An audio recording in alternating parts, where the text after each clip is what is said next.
What if I told you the system described in Revelation 13 verse 16 isn't some distant, symbolic idea, but something that could be forming right now in real life? Yeah, I know that sounds intense. But stay with me because what I'm about to show you might completely change how you see the world around you and why this ancient verse is suddenly being talked about again.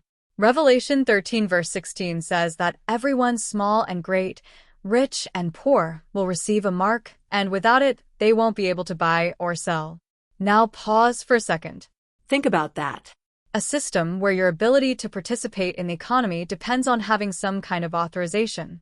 Not optional, not partial, total. At first glance, it sounds extreme, almost unreal. But here's where it gets interesting, because the world we're living in today is starting to move in a direction that feels familiar. Digital payments are replacing cash. Physical money is slowly disappearing. Everything is becoming trackable, connected, centralized. And no, I'm not saying this is it. Not yet. But the pattern, the structure, is starting to look very similar. Think about how much of your life is already digital. Your bank account, your identity, your access to services, it's all tied to systems. Now imagine a scenario where access isn't just convenient, it's conditional. Where one decision, one rule, one centralized authority could determine what you can or can't do. Sounds far off? Maybe. But here's the part most people ignore. These systems don't appear overnight. They evolve. Step by step, convenience first, control later. And that's where things start to get uncomfortable. Because Revelation doesn't just describe a mark, it describes a system of dependency. A structure where participation requires compliance. And if you step outside of it, you're out. Completely. Now let me connect something for you, and this is where it gets serious. We're entering an era where technology isn't just assisting us, it's defining access.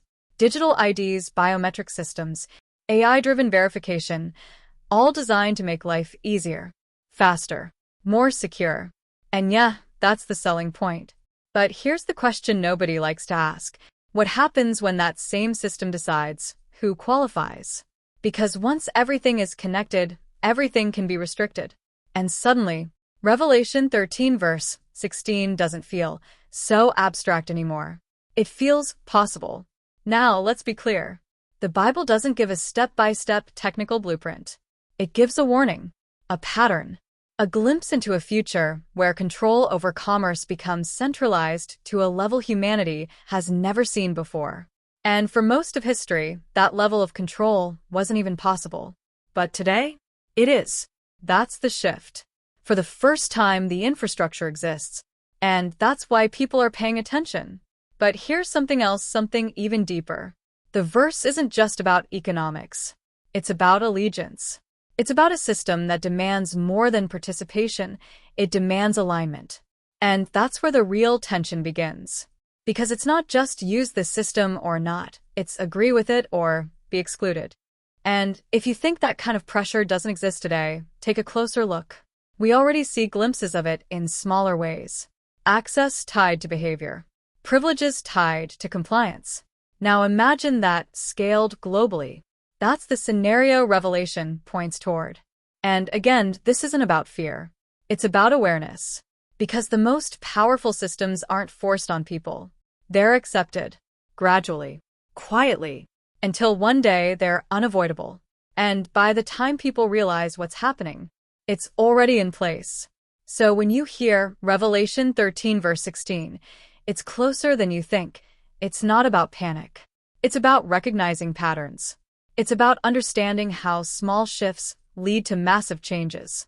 And most importantly, it's about asking the right question. Not, is this happening right now? But are we moving in that direction?